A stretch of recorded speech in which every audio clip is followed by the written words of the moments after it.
Bismillahirrahmanirrahim. Assalamualaikum warahmatullahi wabarakatuh. Alhamdulillahi rabbil alamin. Wabihi nasta'in ala umurid dunya waddin.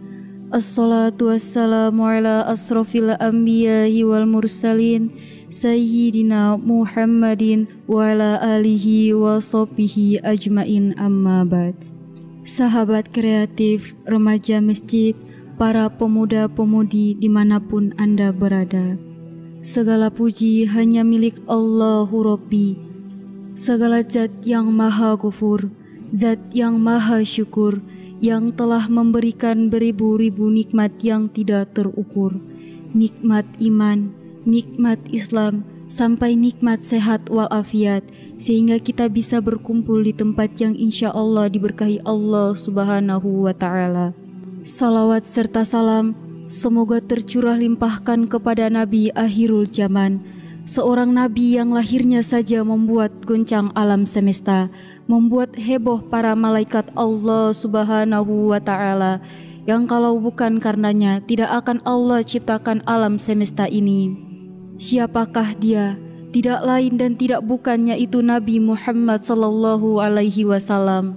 Semoga keluarganya, sahabatnya, dan kita selaku umatnya yang mengikuti sunnah-sunnahnya semoga mendapatkan syafaatnya.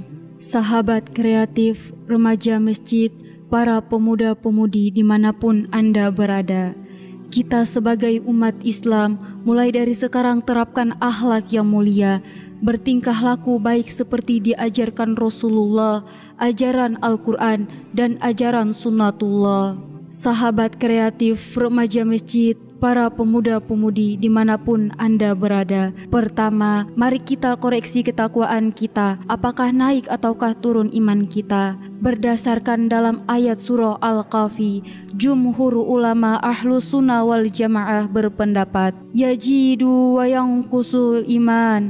Berdasarkan pada ayat wajidnahum hudan, kami mendambahi mereka ashabul kahfi huda atau petunjuk, maksudnya iman. Kalau bisa bertambah berarti bisa berkurang. Yang jelas yang bertambah adalah mukamilatu al-iman, kesempurnaan iman, bukan hakikatu al-iman, hakikat iman yang berpangkat tasdik, percaya, beriman kepada Allah, beriman kepada malaikatnya, beriman kepada kitabnya, beriman kepada Rasulnya, beriman pada hari akhir, takdir baik dan buruk. Tapi yang menjadi pasang surut adalah amal kita. Termasuk dari tanda iman seseorang adalah berakhlak karimah. Rasulullah sebagai contoh pelaku akhlak yang paling sempurna, sehingga Allah sampai memuji dalam surah Al-Qalam, wa innaka la'ala khuluqin azim, sesungguhnya engkau di atas akhlak yang agung. Jadi kalau ada orang akhlaknya mulia, Rasul itu masih di atasnya. Dari mana kita bisa tahu akhlak Rasul sangat mulia? Dari keterangan beberapa istrinya, sahabatnya, dan perilaku yang ditujukan kepada kita semua. Ketika Sayyidati Aisyah ditanya, bagaimana akhlak Rasulullah? Kana khuluquhul Qur'an, akhlak Rasulullah persis Al-Quran itu. Sahabat kreatif, remaja masjid, para pemuda-pemudi dimanapun Anda berada, di dalam beberapa kasus, misalkan ketika Rasul diberikan kemenangan menaklukkan kota Makkah, maka di situ ada beberapa pimpinan tokoh kafir Quraisy yang berlari, termasuk Abu Sufyan dan lain-lain. Kroni-kroninya itu masih banyak yang belum masuk Islam. Tapi setelah beliau masuk kota Makkah dengan tenang, karena mereka sudah gemetar hatinya, maka beliau masuk membawa tongkat dan merobohkan berhala satu persatu dan mengatakan, telah datang kebenaran dan telah hilang kebatilan. Setelah beliau diberitahu banyak tawanan tokoh-tokoh kafir Quraisy, bagaimana ya Rasulullah ini dengan tawanan kita, tokoh-tokoh ini?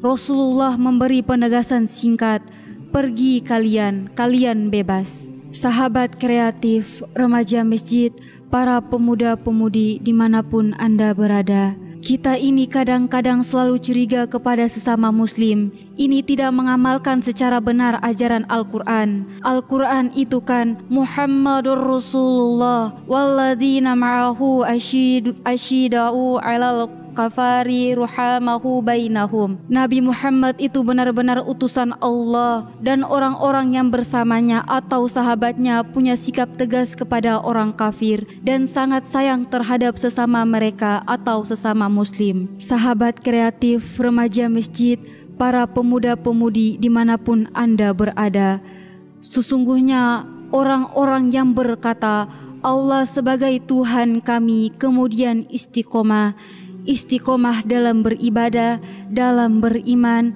dalam berbuat baik. Kadang-kadang kita ini baik kepada sesama hanya ketika mendapatkan nikmat, mendapatkan kebaikan, atau saat diperlakukan secara baik. Tapi kalau sudah menjadi lawan politik, sudah bermusuhan, politik ini hanya sebentar. Kalau bisa umat Islam jangan sampai cerai-berai, karena akan menjadikan lemah. Sahabat kreatif, remaja masjid, para pemuda-pemudi dimanapun Anda berada, taatlah pada Allah dan Rasul-Nya. Jangan bertengkar, jangan sengketa. Kamu akan jadi bangsa penakut dan hilang kekuatan kalian. Kalau sudah begini, maka bersabarlah tertimpa kelemahan. Karena itu, sebagai umat Islam yang baik, mari kita bersatu. Jangan bermusuhan dengan sesama orang muslim.